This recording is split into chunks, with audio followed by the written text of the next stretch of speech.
नमस्कार विद्यार्थी मित्रांनो, स्वागत आहे आपल्या यूट्यूब चॅनलवरती ज्याचं नाव आहे BMS मराठी।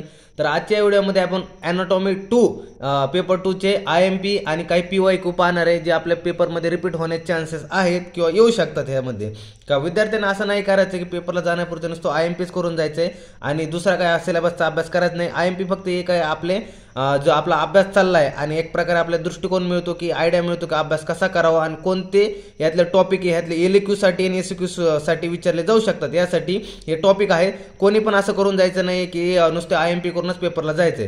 तर चला व्हिडिओ सुरू करूया। तर आपल्या डायजेस्टिव्ह सिस्टीम मध्ये आपल्याला आपल्याला LQ पाहायला मिळू शकतो। यावरती LQ फिक्स असतो, जास्त चान्सेस डायजेस्टिव्ह सिस्टमचे जो मॉडर्न ऑर्गन असतो त्यावरती आपल्याला LQ पाहायला मिळतो एक्झाम मध्ये। तर पहिला बघूया आपल्याला काय सांगितलं IMP मध्ये। आपला पेरिटोनियम हा SQ चा टॉपिक आहे, हा IMP टॉपिक आहे। त्यानंतर 9 रिजन ऑफ ॲब्डोमेन यामध्ये आपल्याला जे PYQ मध्ये राईट आणि लेफ्ट लंबर रिजन यामध्ये PYQ पडले होते काही मागच्या वर्षामध्ये। त्यानंतर मिझेंट्री हा SQ चा पॉइंट नाही महत्त्वाचा आहे। त्यानंतर टेस्ट बर्ड हा पण PYQ मध्ये पडला होता। त्यानंतर पॅपेली ऑफ टंग हा पण PYQ आहे, मागच्या काही एक्झाम मध्ये बऱ्याच वेळेस हा विचारला गेला आहे। त्यानंतर स्टमक हा LQ चा खूप IMP टॉपिक आपल्या डायजेस्टिव्ह सिस्टीम मध्ये खूप वेळेस हा स्टमक आपल्याला जे एक्झाम मध्ये विचारला गेला आहे। त्यानंतर SQ मध्ये स्टमक मध्ये विचारलं तर काय विचारलं गेलं आहे यामध्ये PYQ मध्ये स्टमक बेड, त्यानंतर ब्लड सप्लाय ऑफ स्टमक हे आपल्याला खूप वेळेस PYQ मध्ये विचारलंय। त्यानंतर मागची जी आपली 2024 ची म्हणजे 2024 ची एक्झाम झाली होती त्यामध्ये लिव्हर हा वर LQ आला होता। हा खूप IMP ऑर्गन आहे लिव्हर, पुन्हा येण्याचे चान्सेस आहेत ह्याचे सुद्धा यावर्षी पण, कारण की बऱ्याच वेळेस एक्झाम मध्ये पाहण्यात आलेलं आहे की जे लास्ट इयरला ऑर्गन होते किंवा दुसरे काही क्वेश्चन होते ते पुन्हा रिपीट होतात।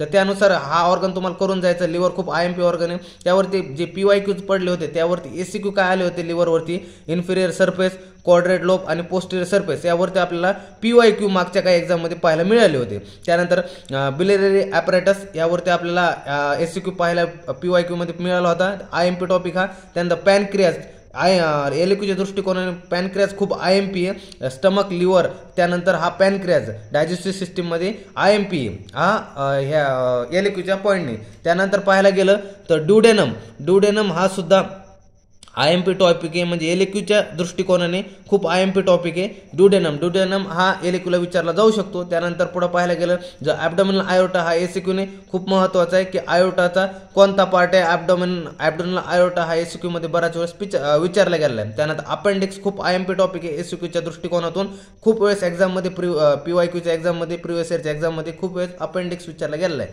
त्यानंतर पुढे पाहायला गेलं तर कार्डिओव्हास्क्युलर सिस्टीम यामध्ये आपला हार्ट खूप IMP टॉपिक हा हार्ट LQ ला बऱ्याच वेळेस एक्झाम मध्ये विचारला गेलेला आहे। हार्ट मध्ये आपला आयुर्वेदिक प्लस मॉडर्न हा दोन्ही मिळून आपल्याला LQ येतो की आयुर्वेदिक प्लस मॉडर्न लिहून हार्ट लिहा म्हणून। त्यानंतर PYQ एक्झाम मध्ये आपल्याला हार्ट वरती SQ पाहायला मिळाले होते जे राईट ॲट्रियम, राईट व्हेंट्रिकल, त्यानंतर blood supply of liver, blood supply of heart, त्यानंतर लेफ्ट व्हेंट्रिकलवर सुद्धा आपल्याला मागच्या काही एक्झाम मध्ये PYQ आपल्याला पाहायला मिळालेले। त्यानंतर पेरिकार्डियम हा खूप महत्त्वाचा आहे, हा पण SQ ला खूप वेळेस एक्झाम मध्ये विचारला गेलेला प्रश्न आहे आणि खूप IMP टॉपिक आहे हा। त्यानंतर पाहायला गेलं रेस्पिरेटरी सिस्टीम, त्यानंतर रेस्पिरेटरी सिस्टीम मध्ये पाहायला गेलं तर लॅरिंग्स मध्ये पण कार्टिलेजेस ऑफ लॅरिंग्स खूप IMP टॉपिक आहे। त्यानंतर ब्रॉन्कियल ट्री खूप IMP आहे। त्यानंतर लंग्स LQ ला खूप वेळेस विचारला गेला आहे, लंग्स मध्ये पण राईट लंग खूप वेळेस विचारला गेलेला आहे। जाताना तुम्हाला अभ्यास करताना पूर्ण लंग्सचा अभ्यास करायचा आहे, कारण की राईट लंग न सोडता लेफ्ट लंग सुद्धा बी आपल्या एक्झाम मध्ये पडू शकतो, त्यामुळं पूर्ण लंग्सचा आपल्याला अभ्यास करून जायचा आहे। त्यानंतर पुढे पाहायला गेलं तर मीडियास्टेनम मध्ये आपलं पेरिकार्डियम SQ ला खूप वेळेस विचारला गेला प्रश्न, खूप IMP एक्झामिनरच्या दृष्टिकोनातून खूप IMP क्वेश्चन हा पेरिकार्डियम। त्यानंतर पुढे पाहायला गेलं तर डायफ्राम, मागची जी 2023 ची एक्झाम झाली होती त्यामध्ये डायफ्राम आपल्याला मसल म्हणून पाहायला आला, डायफ्रामवर क्वेश्चन पडला होता। त्यानंतर पुढे जर पाहायला गेलं तर युरेनरी सिस्टीम मध्ये पाहायला गेलं तर किडनी खूप IMP टॉपिक आहे LQच्या दृष्टिकोनातून खूप IMP टॉपिक आहे, यावरती आपल्याला SQ सुद्धा पाहायला मिळाले किडनीचे। त्यानंतर पुढे पाहायला गेलं तर युरेटर खूप छान टॉपिक आहे SQच्या दृष्टिकोनातून। त्यानंतर युरेनल ब्लॅडर, त्यानंतर युरेथ्रा।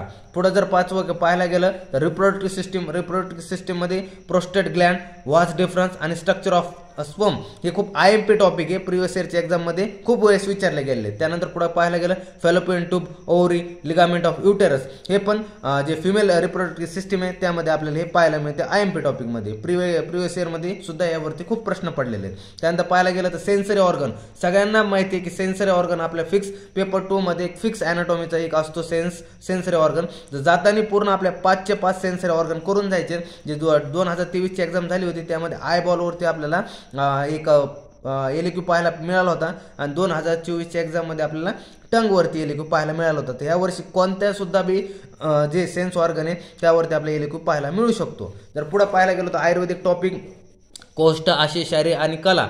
आपला जो पेपर 2 आहे अॅनाटॉमीचा त्यामध्ये आपल्या आयुर्वेदिक टॉपिक कमी दिलेले आहेत पेपर 2 मध्ये. पेपर 1 मध्ये खूप जास्त आयुर्वेदिक टॉपिक येतात, पेपर 2 मध्ये खूप कमी आहे. पण त्यांचं वेटेज पण खूप छान दिलेलं आहे की पेपर 2 मध्ये जे मर्मशारीर आहे, स्त्रोतस आहे त्यांना खूप LQच्या दृष्टिकोनाने खूप महत्त्व दिलेलं आहे. आता पाहूया कोष्ठ, आशयशारी आणि कला यावरती. आपलं कोष्ठ खूप महत्त्वाचं आहे, कोष्टांग ह्यातला खूप SEQच्या दृष्टिकोनातून महत्त्व आहे. त्यानंतर आशयाला जर 5 स्टार जरी दिले तरी छान आहे का. आशय 2 ते 3 वेळेस एक्झाममध्ये आपल्याला लास्ट इयरमध्ये पाहायला मिळालेलं आहे. एक्झाममध्ये पुन्हा क्वेश्चन रिपीट झालं आहे. त्यानंतर कला पाहायला गेलं तर एक कला फिक्स असते आपल्याला SEQच्या दृष्टिकोनातून की एक कला आपल्याला दरवर्षी विचारली जाते की जे सप्तकला आहे, सप्तकलातली एक कला फिक्स असते आपल्याला SEQला. त्यानंतर पाहायला गेलं तर प्रमाण शरीर, यावरती आपल्याला पेपरमध्ये फक्त MCQचं सांगितलेलं की MCQ विचारला जाऊ शकतो, पण पेपर पॅटर्नमध्ये काही पण कधी क्वेश्चन येऊ शकतो. कारण की प्रमाण शरीरमध्ये व्याख्या, महत्त्व, अंजली, अंगुली प्रमाण, त्यानंतर संख्या असे स्पष्ट करा म्हणून सुद्धा SEQ पाहायला मिळू शकतो आणि यावरती SEQ सुद्धा पडू शकतो. त्यामुळे प्रमाण शरीर हा चॅप्टर सोडून जायचं नाही. MCQ प्रमाणवरती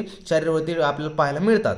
त्यानंतर मर्मशरीर खूप IMP असा टॉपिक आहे. मर्मशरीर यावरती फिक्स म्हणजे फिक्स एक LQ आपल्याला पाहायला मिळतो. त्यामुळे पूर्ण मर्मशरीर आपल्याला याचे श्लोक करून जायचे आणि पूर्ण यातले मर्म करून पाठ करून जायचे. त्यानंतर काय सांगितलंय, शिरा, धमनी आणि स्त्रोतस. यामध्ये शिरा SEQचा पॉईंटने महत्त्वाचा आहे, त्यांना धमनी SEQच्या पॉईंटने महत्त्व आहे आणि स्त्रोतसमध्ये आपल्याला LQ पाहायला मिळू शकतो. त्यामध्ये शिरा, धमनी आणि स्त्रोतसमध्ये आपल्याला हृदय सुद्धा हा यामध्ये एक पॉईंट पाहायला मिळतो. जे लास्ट इयरचे 2024 ची एक्झाममध्ये होती त्यामध्ये आपल्याला हृदय सुद्धा विचारलं गेलं होतं. म्हणजे हृदय आयुर्वेदिकनुसार हृदय प्लस मॉडर्ननुसार हार्ट लिहून त्याचे डायग्राम काढा असा क्वेश्चन पाहायला मिळाला होता आपल्याला की LQला. तर हृदय खूप सुद्धा यामध्ये येतं. तर खूप IMP असा हा टॉपिक आहे, शिरा, धमनी, स्त्रोतस आणि यामध्ये हृदय सुद्धा येतं. त्यानंतर पुढे पाहायला गेलं इंद्रिय, त्वचा. आता इंद्रिय कसा आहे हा SEQच्या पॉईंट ऑफ दृष्टीने खूप महत्त्वाचा टॉपिक आहे. त्यानंतर त्वचा आपले जे 7 लेअर सांगितलेले आहेत, जे त्वचा हा LQच्या पॉईंटने महत्त्वाचा आहे. आणि त्वचा जर कम्पेअर केलं तर मॉडर्नमध्ये आपल्याला स्किनशी जे रिलेट होतं, तर ह्यावरती LQ आपल्याला एक सेन्स ऑर्गन बी यातला होतो आणि आपला जर सेन्स ऑर्गन स्किन पडला तर त्यामध्ये आपल्याला आयुर्वेदिक आपण त्वचा हा टॉपिक लिहू शकतो. कारण की त्वचाने आयुर्वेदिक लिहून प्लस मॉडर्न लिहिलं तर छान मार्क मिळतात आपल्याला. तर अशा प्रकारे हे अॅनाटॉमी पेपर 2 चे काही IMP आणि PYQs म्हणजे प्रिव्हियस इयर क्वेश्चन होते. तर व्हिडिओ आवडला असेल तर चॅनल लाईक, शेअर, सबस्क्राईब करा. चालतंय, भेटू नवीन व्हिडिओमध्ये. तोपर्यंत धन्यवाद.